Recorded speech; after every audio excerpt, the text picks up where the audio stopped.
Pune superfast या वृत्तवाहिनीच्या ऑफिसमध्ये माझी मुलाखत देण्यासाठी आलेलो आहे. माझं 2 अपील गोविंद शिंदे यांच्याकडं फेरफार रद्द होण्यासाठी केलेले असताना गोविंद शिंदे यांनी फक्त 2च तारखा घेतल्या व आमचे जबाब न घेता ते दोन्ही अपील आदेशावर ठेवले. तुमचं नाव सांगा, तुमची शेतजमीन कुठे आहे ते सांगा पहिल्यांदा. माझी जमीन अवसरी खुर्द या ठिकाणी कॉलेज रोडवरती आहे. टोटल क्षेत्र हे 5 एकर न्यायप्रविष्ट आहे आणि हे संपूर्ण घोडेगाव महसूलला माहिती आहे. गेले 1982 पासून कोर्ट मॅटर आहे. गावातल्या काही एजंट, मी या ठिकाणी त्याची नावं घेत नाही कारण कोर्टामध्ये त्याच्यावर विरुद्ध दावा चालू असल्यामुळं मला कोणाची नावं घेण्याचे बंधन आहे. तुमचं नाव सांगा. माझं नाव कळालं मामाजी राजू. जे काय आता तुम्ही या ठिकाणी आलात, मुलाखत द्यायला आलात, तर काय घडले नक्की तुमच्याविषयी? माझी जमीन 1960 पासून गावातील एक शेतकरी आहे, त्याच्याकडे सर्व अवजार असताना त्याला अर्धलेणी करायला दिलेली असते कारण आम्ही गरीब असल्यामुळे आमच्याकडे कुठलं शेती करण्याचे साधन नव्हते. 1965 साली माझ्या वडिलांनी शेतामध्ये विहीर खोदण्यासाठी भूविकास बँक मनसर शाखा यांच्याकडून 2000 रुपये सर्व जमीन टोटल एकूण 5 एकर जमीन तारण ठेवून त्याचा फेरफार नंबर 15/2/11 यानुसार रिझर्व्ह बँकेचं नाव त्या जमिनीवर चढले. 1965 ते 76 11 वर्षे करारावरती ती जमिनीचे मालक बँक होते. जर बँक त्या जमिनीचे मालक असताना सदर ह्या लोकांनी 1968 साली खरेदी खत माझ्या वडिलांनी म्हणजे माझे वडील मयत आबा गोपाळ राजगुरू यांनी जमीन विकली. त्याचे दस्त बनवले, खोटे दस्त बनवले. त्याच्यामध्ये आबा गोपाळ राजगुरू यांचे 43 गुंठे प्लस 30 गुंठे 74 गुंठे आणि धोंडीबा सावळाराम राजगुरू यांचे पूर्ण 116 गुंठे हे समोरच्यांनी खरेदी करताना घेतले असे दाखवले. जर 1968 साली खरेदी खत झाले तर 1982 जवळजवळ 20 वर्ष फेरफार नोंदीला का लागले आणि ज्या वेळेला 76ला बँकेने फेरफार फिरवला तो फेरफार मंजूर झाला. 89ला बँकेचं नाव कमी होऊन आमचं नाव रजिस्टर लागायला पाहिजे. तर त्या ठिकाणी आमचं नाव न लागता डायरेक्ट फेरफारला समोरच्या लोकांचं नाव लागलं. ते बँकेचं कर्ज असेल किंवा कुणी परत केलं काय ते बँकेचं जे 2000 रुपये कर्ज आहे व्याजासकट 11 वर्षाच्या व्याजासकट माझे वडील आणि माझे चुलते हे दोघांनी केले. त्याचा फेरफार नंबर 18/5/85 याने ते फेरफार मंजूर झालेलं आहे आणि ती कर्ज फेडण्याची रितसर आम्हाला बँकेने पावती दिलेली. जर एवढं जरी असताना मग 82 साली जर या लोकांनी 7 बारे बनवले, खोटे 7 बारे बनवले, स्वतःची नावं लावून घेतली. त्यानंतर त्यांनी आमच्यावर दादागिरी केली. आमची तिथं घरं होती, आमची घरं पाडली. आंब्याची झाडं सरकारी अनुदानातून आंब्याची झाडं 100 भेटली, ती 100 झाडं उपसून पिकली. आम्हाला बेघर केलं. जर आम्ही जमीन विकली असती तर माझ्या वडिलांनी माझ्या चुलत्यांनी समोरच्या व्यक्तीवरती दावा दाखल का केला असता? काहीच कारण नाही. फक्त दावा दाखवण्याचा अधिकार बी आम्हाला नव्हता. जर दावा दाखल केला कारण ती जमीन आमची होती आहे व राहणार आहे. त्याच्यानंतर माझे चुलते एक्सपायर झाले, माझे वडील मयत झाले 2012ला.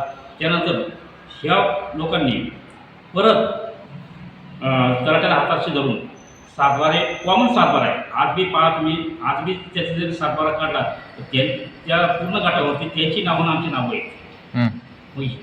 तुमचा त्यांचा सामायिक 7 बारा आहे. आमचा आणि त्यांचा आहे, खरेदीदारांचा. आमचा 7 बारांना माझ्या सुद्धा कुठंच नाव ठेवलं नाही. त्यांनी डायरेक्ट जमिनीतून बेदखल केलं. फक्त आमचं नाव आहे. आमच्या नावामध्ये त्यांची नावं आमची आज बी जे काही ज्यांनी जमीन घेतली त्यांची बी नावं आणि आमची नावं कॉमन आहेत. मग यांनी जमीन विकण्यासाठी तो वेगळा 7 बारा तयार केला तलाट्याला धरून. परवा तसा 7 बारा वेगळा करता येत नाही. कॉमन 7 बाराला एकामेकाची सहमती परवानगी लागते, जे की जबाब लागतात तरच तो 7 बारा वेगळा केला असतो. आणि या प्रकारचा आमच्या कुठल्याही प्रकारचे जबाब घेतले नाही. आम्हाला कुठली कल्पना नाही. यांनी 2012ला वेगळा 7 बारा केला आणि त्याची खरेदी खत दुसऱ्या बरोबर केले आणि त्यांनी आपापसात जमिनीची वाटप करून आमच्या जमिनी पुढे केली. आत्ता आज रोजी अशी कंडिशन की आम्ही आमचा ताबा आहे, पण आम्ही त्या ठिकाणी चोरासारखं राहिल्यासारखे असं नाव कधी बी ते बाहेर काढू शकतात. नाही, पण याच्यामध्ये आता हे प्रांत साहेबांचा याचा काय काय रोल होता याच्यामध्ये? प्रांत साहेबाकडं यांचे जे पेपर यांनी 23,630 आणि 23,638 हे जे पेपर सरकारने मंजूर केले, कोणाची तरी सह्या करून आमची जबाब घेतली नाही, आमची काही हे केलं नाही आणि आमचे सह्या खोटे करून म्हणजे आमच्या नावाच्या खोट्या सह्या करून ते पेपर मंजूर केले. त्याच्यामुळे काय झालं की समोरचे 7 बारे बनले, पेपर बनले, सर ते मालक झाले. त्याच्यामुळे ते पेपर रद्द करण्यासाठी मी गोविंद शिंदे याच्याकडे 2023ला 2 अपील केले. RTS अपील क्रमांक 421 व RTS अपील क्रमांक 430 असे 2 अपील केली. त्याचे फक्त 2-3 तारखा गोविंद सरांनी घेतल्या आणि तिसऱ्या तारखेला त्यांनी डायरेक्ट आदेशावर टाकून सरांना बोलले, सर एकच काय तुम्ही जागा का न घेता आदेशावर काय कसं काय करणार? तर गोविंद सरांनी सांगितलं की नाही तुम्हाला कोर्टामध्ये जा किंवा पुढे जा. आदेश काय झाला त्याच्यामध्ये? नोंदीचा आदेश झाला का? सर रिसम नोंदीचा आदेश आणि त्याचं माझ्याकडे पत्र आहे. त्याचं पत्र मी माझ्याकडे त्यांनी नंतर पत्र पाठवलं. म्हणजे तुमची बाजू ऐकून घेतली ना त्याच्यामध्ये? आमची कुठली बाजू ऐकून घेतली, आमचं म्हणणंच ऐकून घेतलं डायरेक्ट आदेशाकडे. तेव्हापासून आज तागायची जेवढी मी गोविंद शिंदे याच्याकडे आम्ही अपील केली, त्याचे निकाल भूमाफी यांच्या बाजूने दिलेले आहेत. आमच्या बाजूने आम्हाला निवड बेघर करण्याचं काम गोविंद शिंदे साहेबांनी केले आणि विश्वास फक्त मला दाखल केलेला, राजभाऊ तुम्ही असं करा, तुम्ही तसं करा. मला आज रोजी त्या 5 एकरवरती 5 केस चालू आहेत. फौजदारी गुन्हा दाखल केलेला आहे, सिव्हिल दावा दाखल केलेला आहे, SDO कलेक्टरचा दावा दाखल आहे. आणि मी कोर्टात प्रत्येक महिन्याला पैसे कुठून आणणार? आम्हाला बेघर केलं तर फक्त हे महसूल अधिकारी यांनीच केलेलं आहे. आणि मी आज मुलाखत का देतोय तर मी गोविंद शिंदे साहेबांना जे रंगे हात पकडलं गेलं तसं माझ्या बाबतीत मी गोविंद शिंदेने जो आदेशावर अपील आदेशावर ठेवले 100% त्यांनी त्या ठिकाणी पैसे खाल्ले असणार आहे. कारण मी त्यांना त्यांना रागवून बोललो की साहेब तुम्ही चुकीचं करताय, तरी साहेब काय बोलले नाही. म्हणजे साहेब तुम्ही पुढं कंटिन्यू चालू ठेवा, तारखा चालू ठेवा. किती तारखा चालू ठेवा? आज 3 वर्ष झाले. नियमित RTS अपील हे 90 दिवसात दाखल दाखल केल्यानंतर 90 दिवसात त्याचा निकाल लावावा लागतो. आज 3 वर्ष झाले की अपील दोन्ही पेंडिंग आहे. समोरच्याने जमिनी विकल्या बी त्या ठिकाणी तार कंपाऊंड टाकलेले तार कंपाऊंड टाकलेले. माझी वादग्रस्त जमीन वितरित एक्स्ट्रा जमीन समोरच्याने लागलेली आहे. समोरची व्यक्ती अशी की पाहिजे ते करू शकतात आणि आमची ताकद एवढी नाही. तरी माझी या मुलाखतीने एक विनंती आहे की गोविंद शिंदे यांना बदलीची शिक्षण होतात त्यांना कायमचं नोकरीतून बडतर्फ करावं. कारण मी मागासवर्गीय आणि मागासवर्गीय जमीन हे महसूल खाते सहजासहजी लुटण्याचा प्रकार करतात. कारण त्यांना माहिती ही काही करू शकत नाही आणि याचे सर्कल आहे.